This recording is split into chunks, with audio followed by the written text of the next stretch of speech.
Dhruv Rathee video ఒకటి ఈ మధ్య వచ్చింది. రియాలిటీ ఆఫ్ నరేంద్ర మోడీ పేరుతో వచ్చింది ఆ video. Journalist Anil Yadav BJP కార్యకర్త మంగళ్ వాజ్పేయితో మాట్లాడిన ఇంటర్వ్యూను కూడా ధ్రువ్ చూపించాడు. మంగళ్ వాజ్పేయి కూలీగా పనిచేస్తున్నాడు. ఈసారి బీజేపీ 400 సీట్లు దాటేస్తుందని ఆయన అన్నాడు. మాటల్లో ఈ మంగళ్ వాజ్పేయి తన కష్టాల గురించి కూడా చెప్పుకున్నాడు. ఆయన ఇంటికి కరెంట్ లేదు, ఇంట్లో మరుగుదొడ్డి లేదు, మురికి నీరు పోయే వసతి లేదు. ఈ విషయం గురించి అక్కడి బీజేపీ ఎమ్మెల్యేకి చాలాసార్లు చెప్పాడట. కానీ ఆయన పట్టించుకోలేదు. ఈ మంగళ్ మాత్రం ఆ బీజేపీ ఎమ్మెల్యే కోసం పనిచేయడం మానలేదు. మంగళ్ వాజ్పేయికి బీజేపీకి కార్యకర్తగా పనిచేసిన తర్వాత దొరికిందంటూ ఏమీ లేదు. కనీసం మురికి నీరు పోవడానికి ఒక 20 అడుగుల పైప్ లైన్ వేసినా కాస్త సదుపాయంగా ఉండేది. ఆ పని కూడా అక్కడి బీజేపీ ఎమ్మెల్యే చేయించలేదు. మంగళ్కు దొరికిందేమీ లేదు. అయినా బీజేపీకి జై అనడం మానలేదు. మట్టి తినైనా పొట్ట నింపుకోవచ్చు అన్నాడు.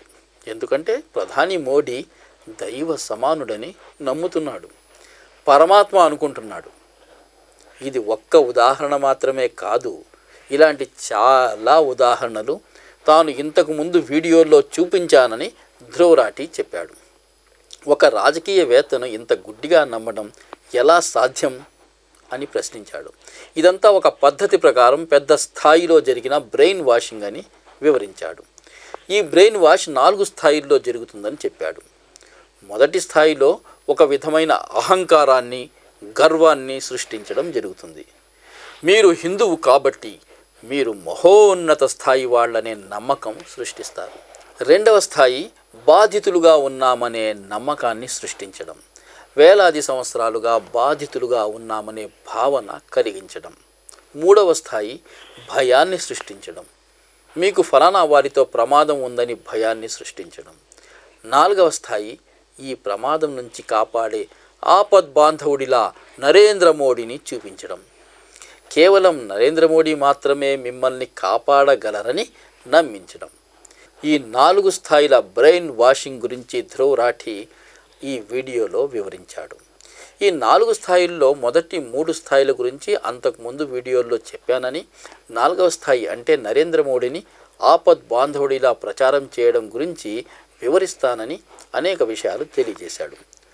జూన్ 2013లో నీలాంజన్ ముఖోపాధ్యాయ ఒక పుస్తకం రాశాడు, నరేంద్ర మోడీ జీవిత చరిత్ర. ఆ పుస్తకం అందులో నరేంద్ర మోడీ 6 ఏళ్ల బాలుడిగా ఉన్నప్పుడు గుజరాత్ రైల్వే స్టేషన్లో టీ అమ్మేవారని రాశాడు. ఈ టీ అమ్మడం అనే కథ తర్వాత చాలా ప్రచారంలోకి వచ్చింది. టైమ్ మ్యాగజైన్ ఇంటర్వ్యూలో స్వయంగా నరేంద్ర మోడీ తాను చాలా పేద కుటుంబం నుంచి వచ్చానని, చిన్నప్పుడు రైల్లో టీలు అమ్మేవాడని చెప్పుకున్నారు. కానీ ఈ మాటల్లో నిజం ఎంత అని ధ్రువ్ రాఠీ ప్రశ్నిస్తూ మోడీ చిన్నప్పటి ఫోటోలు చూపించాడు. 1950లో మోడీ జన్మించారు. అప్పుడు పేద కుటుంబంలో పుట్టిన పిల్లవాడు ఇలాంటి దుస్తులు ధరించగలడా అని ప్రశ్నించాడు. ఆ ఫోటోల్లో మోడీ చక్కగా సూటు వేసుకుని ఉన్నారు. ధ్రువ్ రాఠీ తన గురించి చెబుతూ తాను 1994లో మధ్యతరగతి కుటుంబంలో పుట్టానని, కానీ తాను కూడా ఇలాంటి దుస్తులు, సూటు తొడుక్కున్న ఒక్క ఫోటో కూడా చిన్నప్పటిది లేదన్నాడు. మోడీ తాను అత్యంత పేద కుటుంబం నుంచి వచ్చానంటారు. ఇండియా టుడే మోడీ చిన్నప్పటి ఇంటి ఫోటో ప్రచురించింది. ఇది పెద్ద ఇల్లు కాదు, కానీ 1950లో అతి పేద కుటుంబం, నిరుపేద కుటుంబం ఇలాంటి ఇంట్లో నివసించేదా? నరేంద్ర మోడీ కుటుంబంలో 5 సోదరులు, 1 సోదరి ఉన్నారు. ఆయన 4 సోదరుల్లో ఆయన తమ్ముడు ప్రహ్లాద్ మోడీ మాట్లాడుతూ 5 సోదరుల్లో ఎవరి వంతు వస్తే వాళ్ళు తండ్రికి సహాయం చేయడానికి వెళ్ళేవాళ్ళమని అన్నారు. ఆయన తండ్రి తన జీవితాంతం టీ వ్యాపారం చేశారు. పిల్లలందరినీ పెంచి పెద్ద చేశారు. కాబట్టి నరేంద్ర మోడీ టీ అమ్మే వ్యక్తి కుమారుడని చెప్పవచ్చని స్వయంగా ప్రహ్లాద్ మోడీ చెప్పిన వీడియోను ధ్రువ్ రాఠీ అందులో చూపించారు. 2014లో కాంగ్రెస్ నాయకుడు అహ్మద్ పటేల్ మాట్లాడుతూ నరేంద్ర మోడీ ఎప్పుడూ టీలు అమ్మేవాడు కాదని, ఒక క్యాంటీన్ కాంట్రాక్టరుగా ఉండేవారని చెప్పారు. సరే, కాంగ్రెస్ మాటలు నమ్మలేం.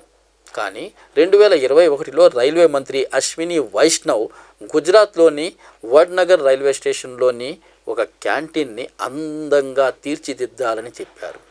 ఇండియా టుడే వ్యాసంలో ఇది స్పష్టంగా రాసింది. ఆ క్యాంటీన్ ఫోటో కూడా వేసింది. అది నరేంద్ర మోడీ తండ్రి నడిపిన టీ స్టాల్ అండ్ క్యాంటీన్. ఇటీవల వచ్చిన CNN వ్యాసం గురించి కూడా ధ్రువరాఠి ప్రస్తావించాడు.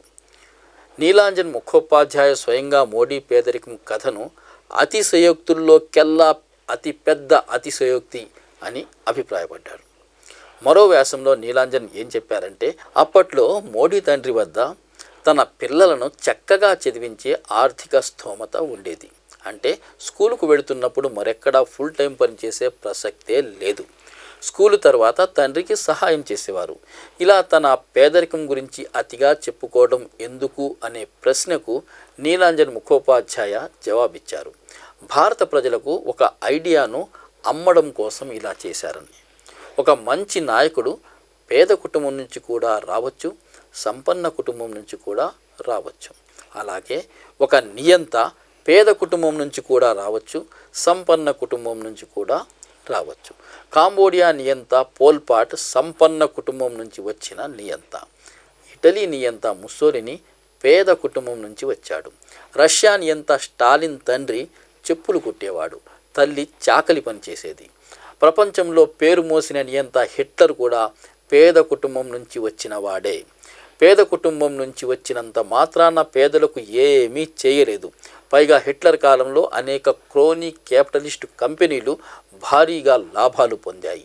IG-14, Deutsche Bank, BMW, Porsche, Mercedes, Volkswagen ఈ కంపెనీలన్నీ ఆ కాలంలో హిట్లర్కు చందాలిచ్చిన కంపెనీలే.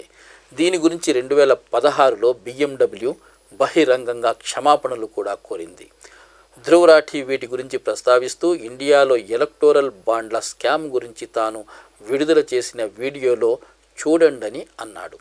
ఈ బాండ్ల వల్ల చాలా కంపెనీలు లాభం పొందాయని చెప్పాడు. సాధారణ ప్రజలకు వీటి వల్ల చాలా నష్టం వాటిల్లింది. గత 10 ఏళ్లలో ప్రధాని మోడీ మిత్రుడు గౌతమ్ అదానీ ఆసియాలోనే సంపన్నుడిగా మారిపోయాడు. దేశంలోని 80 కోట్ల మంది నిరుపేదలు 5 కిలోల రేషన్ కోసం క్యూలో నిలబడే పరిస్థితి వచ్చింది. నిరుద్యోగం, అధిక ధరలు ప్రజల నడ్డి విరగ్గొడుతున్నాయి. ఇప్పుడు పరిస్థితి ఏమిటంటే, మోడీ తనను తాను పేద కుటుంబం నుంచి వచ్చానని రాహుల్ గాంధీ సంపన్న కుటుంబం వ్యక్తిగా ప్రచారం చేస్తూ రాహుల్ గాంధీని యువరాజ్ అని దెప్పి పొడుస్తూ వచ్చాడు. కానీ ఇప్పుడు ఆ రాహుల్ గాంధీ బాహాటంగా మోడీ సంపన్న కార్పొరేటుల నాయకుడని, తాను పేదల నాయకుడినని చెబుతున్నారు. అంబానీ, అదానీలకు మోడీ ఎంత సొమ్ము దోచిపెట్టారో అంత సొమ్ము తాను తిరిగి పేద ప్రజలకు పంచుతానని సవాలు చేస్తున్నారు. ప్రధాని మోడీ దీనికి జవాబు చెప్పలేకపోయారు. పైగా కాంగ్రెసుకు అంబానీ, అదానీలు టెంపోల్లో నల్ల డబ్బు పంపిస్తున్నారని ఒకసారి చెప్పి ఇరుక్కుపోయారు.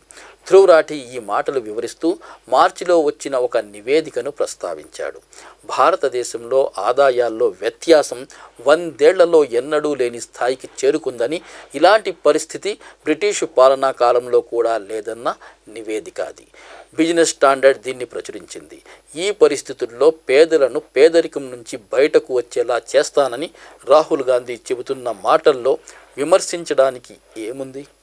కానీ ప్రధాని మోడీ మాత్రం హేళన చేశారు. నిజానికి మోడీ వద్ద ఎలాంటి విజన్ లేదు. 80 కోట్ల మందిని రేషన్ కోసం బిచ్చగాళ్లుగా మార్చేశారని ధ్రువరాఠి విమర్శించాడు. మరో 5 ఏళ్లు ఈ 5 కిలోల రేషన్ స్కీము పొడిగించారు. కానీ నిరుద్యోగం గురించి, అధిక ధరల గురించి, పేదరిక నిర్మూలన గురించి మోడీ మాట్లాడడం లేదని ధ్రువరాఠి విమర్శించాడు.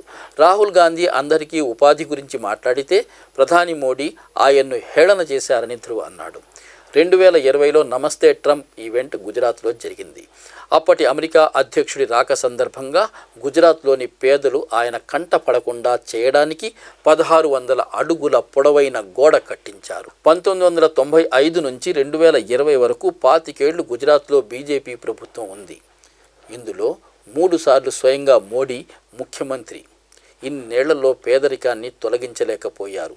పేదలను దాచిపెట్టడానికి గోడలు కట్టారు. G20 సదస్సు సందర్భంగా ఢిల్లీలో కూడా ఇలాగే జరిగింది. ఆకుపచ్చ పరదాలు కట్టి పేదల బస్తీలు కనబడకుండా జాగ్రత్తలు తీసుకున్నారు. ఇదెంత అమానుషం! భారతదేశంలో పేదలు మరకల్లాంటి వాళ్ళ, ఆ మరకలను దాచిపెట్టడానికి ప్రయత్నిస్తున్నారా? ఇవన్నీ ముందుకు వచ్చిన తర్వాత తాను అతి పేద కుటుంబం నుంచి వచ్చానని మోడీ ప్రచారం వల్ల ప్రయోజనం శూన్యమయ్యింది. మోడీ మహా గొప్ప వ్యక్తిగా, ఆపద్ బాంధవుడిగా చిత్రీకరించడానికి జరిగిన మరో ప్రచారం ఆయన దేశం కోసం తన కుటుంబాన్ని త్యజించారన్న ప్రచారం. దేశం కోసం భార్యను కూడా వదిలేశారనే ప్రచారం. నిజానికి ఇది వ్యక్తిగత వ్యవహారం, కానీ ఇది ఒక ఘనకార్యంగా ప్రజా జీవితంలో ప్రచారం చేయడం గమనించదగిన విషయం. దేశం కోసం భార్యను వదిలేశారని చెప్పడంలో ఏమన్నా ఔచిత్యం ఉందా? మాజీ ప్రధాని లాల్ బహదూర్ శాస్త్రి తన భార్యను వదిలిపెట్టలేదు కాబట్టి ఆయన దేశం కోసం పని చేయలేదని అనుకోవాలా? మహాత్మా జ్యోతిబా ఫూలే భార్య సావిత్రిబా ఫూలే గురించి అందరికీ తెలుసు. జ్యోతిబా ఫూలే దేశానికి చేసిన సేవలు ఎంత గొప్పవో అందరికీ తెలుసు. రామకథలో కూడా సీతాదేవి అరణ్యవాసంలో రాముడికి తోడుగానే ఉందని ధ్రువ్ రాఠీ వివరించాడు. కానీ వాట్సాప్ యూనివర్సిటీలో మహిళా వ్యతిరేక మనస్తత్వం, స్త్రీని ఒక అడ్డంకిగా చూసే మనస్తత్వం దీని వెనుక ఉందని విశ్లేషించాడు. భార్యను వదిలేయడం ఘనకార్యమా? నరేంద్ర మోడీ కుటుంబం గురించి కూడా వాట్సాప్ యూనివర్సిటీ ఇలాంటి ప్రచారమే చేస్తుంది. స్వయంగా నరేంద్ర మోడీ కూడా ఈ మాటలు పదే పదే చెబుతుంటారు. కానీ ఆయన స్వయంగా బడా కార్పొరేట్లు, సినిమా తారల వివాహాలకు హాజరవుతుంటారు. అంత సమయం ఆయనకు ఉంది. కానీ ప్రశ్న ఏమిటంటే, దేశం కోసం పని చేయాలంటే కేవలం భార్యను, కుటుంబాన్ని మాత్రమే వదిలిపెట్టడం అవసరమా? అక్టోబర్ 2023లో మోదీ కుటుంబంలో ఒక వివాహం జరిగింది. ఈ పెళ్లికి మాత్రం మోడీ హాజరు కాలేదు. ప్రధాని తన తల్లిని కలవడానికి వెళ్ళిన ఫోటోలు మనం చూసాం. తల్లిని కలవడం చాలా మంచి విషయం, కానీ ఈ ఫోటోల్లో కేవలం ముగ్గురే ఉండటం మనం చూస్తాం. ఇందులో ఇద్దరు మాత్రమే మనకు కనబడతారు. ప్రధాని మోడీ తల్లిగారు మనకు కనబడతారు. ఫోటో తీసిన కెమెరామ్యాన్ మనకు కనబడడు. 2021లో బీబీసీ కరెస్పాండెంట్ మోడీ సోదరుడు ప్రహ్లాద్ మోడీతో మాట్లాడినప్పుడు కుటుంబంలోని ఇతర సభ్యులు దూరంగా ఉండాలనే ఆదేశాలు ముందుగా స్పష్టంగా ఇచ్చేవారని ఆయన చెప్పాడు. ప్రధాని సోదరుని కుమార్తె సోనాల్ మోడీ కూడా ఇదే అన్నారు. మోడీ ప్రమాణ స్వీకార కార్యక్రమానికి ఆమె రానప్పుడు ఆ విషయం గురించి అడిగితే తనకు ఆహ్వానం ఇవ్వలేదని చెప్పారు. G20 మోటో వసుధైవ కుటుంబకం అని పెట్టారు. కానీ స్వంత కుటుంబాన్ని, తన స్వంత సోదరులు, సోదరిని, దగ్గరి వారిని దూరంగా ఉంచడానికి కారణమేమిటి? కేవలం అంబానీ, అదానీ లాంటి పెద్దవారితో మాత్రమే సంబంధం పెట్టుకోవడం, తన కుటుంబ సభ్యులను దూరంగా ఉంచడం అది వ్యక్తిగత వ్యవహారం. కానీ కుటుంబ సభ్యులను దూరంగా ఉంచడం గొప్ప ఘనకార్యంగా చెప్పుకోవడం ఏంటని ఆయన ప్రశ్నించాడు. దీనివల్ల చాలామంది యువకులు బ్రెయిన్ వాష్కు గురయ్యారు. వాళ్ళు బాగా చదువుకొని తమ జీవితాల్లో పైకి ఎదగవలసింది, తమ తల్లిదండ్రులను బాగా చూసుకోవలసింది.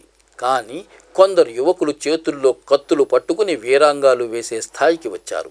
ఈ యువకులు కూడా తమ కుటుంబాలను, తమ తల్లిదండ్రులను, తమ భార్య పిల్లలను పట్టించుకోవడం లేదు. మోడీని ఆపద్బాంధవుడిలా చూపించే ప్రచారంలో మొదటిది అతి పేద కుటుంబం నుంచి వచ్చానని చెప్పడం, రెండవది దేశం కోసం కుటుంబాన్ని, భార్యను వదిలేశానని చెప్పడం, ఇక మూడవది తన సన్యాసత్వం గురించి, తన ఫఖీరీ గురించి చెప్పుకోవడం. భిక్షాటన చేసి గడిపానని కూడా చెప్పుకున్నాడు. కానీ ఆయన 2002లో ఎమ్మెల్యే అయ్యారు. అప్పుడు ఆయన వయసు 52 సంవత్సరాలు. కానీ అంతకుముందు 1990లోనే ఆయన విదేశీ యాత్రలు కూడా చేశారు. మరి 40 సంవత్సరాల కాలం భిక్షాటన చేసి పొట్ట నింపుకున్న వ్యక్తి ఇంత డబ్బు, విదేశీ యాత్రలకు వెళ్ళే డబ్బు సంపాదించగలరా? లండన్, ఫ్రాన్స్ వగైరా దేశాలు తిరిగేంత సొమ్ము భిక్షాటనతో సంపాదించారా? ఈ కాలంలోనే ఆయన BA, MA 2 డిగ్రీలు కూడా పూర్తి చేశానని చెప్పుకున్నారు. ఇది ఎలా సాధ్యం? 1990లో డైకామ్ డిజిటల్ కెమెరా మొదటిసారి వచ్చింది. ఇది అమెరికాలో విడుదలైన ప్రపంచంలోనే మొట్టమొదటి డిజిటల్ కెమెరా. కానీ ప్రధాని మోడీ తాను మొదటిసారి డిజిటల్ కెమెరా 1987 లేదా 88లో వాడానని చెప్పుకున్నారు. అంటే భిక్షాటనతో విదేశీ యాత్రలు కూడా చేయగలిగారు. ఒక ఖరీదైన డిజిటల్ కెమెరా కూడా కొనగలిగారు. అది కూడా డిజిటల్ కెమెరా విడుదల కాకముందే కొనేశారు. ఇది ఎలాంటి సన్యాసం? 1,40,000 రూపాయల కళ్ళద్దాలు పెట్టుకునే సన్యాసిని, 90 సంవత్సరాల వృద్ధాప్యంలో ఉన్న తన తల్లిని నోట్ల రద్దు కాలంలో లైనులో నిలబెట్టి తాను మాత్రం 12 కోట్ల రూపాయల మెర్సిడీస్లో తిరిగే సన్యాసిని ప్రపంచంలో ఎక్కడైనా ఎవరైనా ఎప్పుడైనా చూశారా అని ధ్రువ్ రాఠీ ప్రశ్నించాడు. లాల్ బహదూర్ శాస్త్రి ప్రధానిగా పనిచేశారు. ఆయన వద్ద 2 పంచెలు 2 చొక్కాలు ఉండేవని చెప్తుంటారు. చొక్కా చిరిగిపోతే దాన్ని కత్తిరించి జేబు రుమాలుగా ఉపయోగించుకునేవారు. కానీ ప్రధాని మోడీ అమెరికా యాత్ర ఫోటోలు చూడండి, రోజుకు 4 సార్లు దుస్తులు మార్చారు అంటూ ధ్రువ్ రాఠీ ఆ ఫోటోలు కూడా చూపించాడు. మోడీని ఆపద్బాంధవుడిగా నిలబెట్టే ప్రచారంలో సన్యాసం తర్వాత 4వది ఆయన్ను భగవత్ స్వరూపంగా ప్రచారం చేయడం. అనేక మంది బీజేపీ నేతలు, కార్యకర్తలు ఆయన్ను మా దేవుడు అని చెప్పడం స్పష్టంగా విన్నాం. పూనాలో బీజేపీ కార్యకర్త మోడీకి గుడి కూడా కట్టేశాడు. గుజరాత్లో, తమిళనాడులో గుడులు కట్టేశారు. ఒకప్పుడు హిట్లర్ను కూడా జీసస్తో పోల్చేవారు. రాజకీయాల్లో హిట్లర్ రావడం క్రీస్తు పునరుద్ధానంతో పోల్చేవారు. అంతేకాదు శాంతమూర్తిగా ఉండే క్రీస్తును యూదులతో పోరాడే యోధుడిగా ప్రచారం చేశారు. ఇక్కడ కూడా ఇలాగే జరిగింది. రాజా రవివర్మ వేసిన శ్రీరాముడి చిత్రంలో సౌమ్యత ప్రధానంగా ఉంటుంది. కానీ ఇప్పుడు యాంగ్రీ హనుమాన్, యాంగ్రీ రామ్ ఐకోనోగ్రఫీలు ప్రచారంలోకి వచ్చాయి. రామాయణ కాలంలో ఇక్కడ ముస్లింలే లేరు. కానీ 2016లో ఒక బీజేపీ ఎంపీ ముస్లింలను రావణాసురుడి వారసులు అన్నాడు. ఇప్పుడు చాలామంది హిందువులకు ఈ ఎజెండా అర్థమైపోయింది. ధ్రువ్ రాఠీ ఈ విషయాన్నే వివరించాడు. అందువల్ల మోడీని సర్వగుణ సంపన్న శక్తిమాన్గా చూపించడం ఇప్పుడు మొదలుపెట్టేశారు. మోడీని శక్తిమాన్గా చూపించాలంటే ప్రత్యర్థిని తక్కువ చేసి చూపించాలి. కాబట్టి రాహుల్ గాంధీని పప్పుగా హేళన చేశారు. కానీ వాస్తవం ఏమిటంటే గత 10 ఏళ్లలో మోడీ ఒక్క ప్రెస్ కాన్ఫరెన్స్ చేయలేదు. స్క్రిప్ట్ లేకుండా ఎక్కడా మాట్లాడలేదు. కానీ రాహుల్ గాంధీ ఢిల్లీ యూనివర్సిటీ మొదలు హార్వర్డ్ యూనివర్సిటీ వరకు ప్రసంగాలు చేశారు. అనేకసార్లు స్క్రిప్టు లేని ఇంటర్వ్యూలు, ఇంటరాక్షన్లు చేశారు. మురికి కాలువ నుంచి వచ్చే దుర్వాసనతో టీ కాయవచ్చని చెప్పింది నరేంద్ర మోడీ. చెమటతో ముఖం తుడుచుకుంటే ముఖం కాంతివంతమవుతుందని, క్లైమేట్ చేంజ్ లేదు, వేడి పెరగటం లేదు, వేడి భరించే మన శక్తి తగ్గిపోయిందని, మేఘాల్లో దాక్కుని రాడర్లకు చిక్కకుండా వెళ్ళవచ్చని చెప్పడం మోడీ చేసిన పని. ఇతరులను పప్పు అని హేళన చేసే ముందు ఈ విషయాలు కూడా పరిశీలించుకోవడం అవసరం. ఇప్పుడైతే గొప్ప అవకాశం దొరికింది. ప్రధాని మోడీ, రాహుల్ గాంధీ ఇద్దరిని ముఖాముఖి డిబేట్ కోసం మాజీ న్యాయమూర్తులు ప్రతిపాదించారు. రాహుల్ గాంధీ ఈ ఆహ్వానాన్ని స్వీకరించారు. మోడీ నుంచి జవాబు రాలేదు. ఈ డిబేటు జరిగితే ఈ ఇద్దరిలో ఎవరు సమర్థులో స్పష్టంగా తెలిసిపోతుంది. కానీ మోడీ ఈ డిబేటుకు సిద్ధం కాకపోతే ఎవరు ఏమిటో కూడా అర్థమైపోతుంది. ఇక మోడీ ఆపద్బాంధవుడిగా నిరూపించే ప్రచారంలో మరో ముఖ్యమైన అంశం ప్రతి చోట ఆయన ఫోటో ప్రదర్శన. ఎప్పుడు తన ఫోటో ప్రజల ముందు ఉండేలా చేయడం ద్వారా ప్రజల నోట్లో నానుతూ ఉండటం. ప్రభుత్వం 8 ఏళ్లలో 6,491 కోట్ల రూపాయలు ఈ ప్రకటనల కోసం ఖర్చు చేసింది. ఇవన్నీ ప్రభుత్వ ఖర్చుతో చేసిన ప్రకటనలు. ఇవి కాకుండా పార్టీ ఫండ్తో జరిగే ప్రచారం వేరు, భజన మీడియా చేసే ప్రచారం వేరు. ఈ విధంగా ఎక్కడ చూసినా మోడీ ఫోటో, మోడీ పేరు మారు మోగిపోయేలా చేశారు. మీడియాను కంట్రోల్ చేసిన వారే మస్తిష్కాలను కంట్రోల్ చేస్తారని జిమ్ మోరిసన్ అన్నాడు. కానీ ఎల్లప్పుడూ అందరినీ ఫూల్స్ చేయడం సాధ్యం కాదని బాబ్ మార్లే అన్నాడు. ఇప్పుడు ప్రజలు కూడా అర్థం చేసుకుంటున్నారు. వార్ రుక్వాది పాపా అంటే యుద్ధం ఆపించేశారు నాన్న ప్రకటన దీనికి పరాకాష్ట. రష్యా యుద్ధమే ఆపగలిగినప్పుడు మణిపూర్లో హింసాకాండ ఎందుకు ఆపలేదని ఇప్పుడు ప్రజలు ప్రశ్నిస్తున్నారు. దేశం విశ్వగురువైపోతే 2022లో 2,25,620 మంది భారత పౌరసత్వాన్ని ఎందుకు వదిలేశారు లాంటి ప్రశ్నలు ఇప్పుడు సంధిస్తున్నారు. ఇప్పుడు మోడీ మ్యాజిక్ ముగిసింది కాబట్టే ఇతర పార్టీల నుంచి నేతలను, అవినీతి ఆరోపణలున్న వారిని బీజేపీలోకి తీసుకుని గెలిచే ప్రయత్నాలు చేయవలసి వస్తుంది. ఈ విధంగా ధ్రువరాఠి మోడీ చుట్టూ అల్లిన కథలను పోస్ట్ మార్టం చేశారు. మోడీని దైవ సమానుడిగా భావిస్తున్న అమాయక ప్రజలపైన తన వీడియో కొంచెమైనా ప్రభావం చూపిస్తుందని ఆశిద్దాం.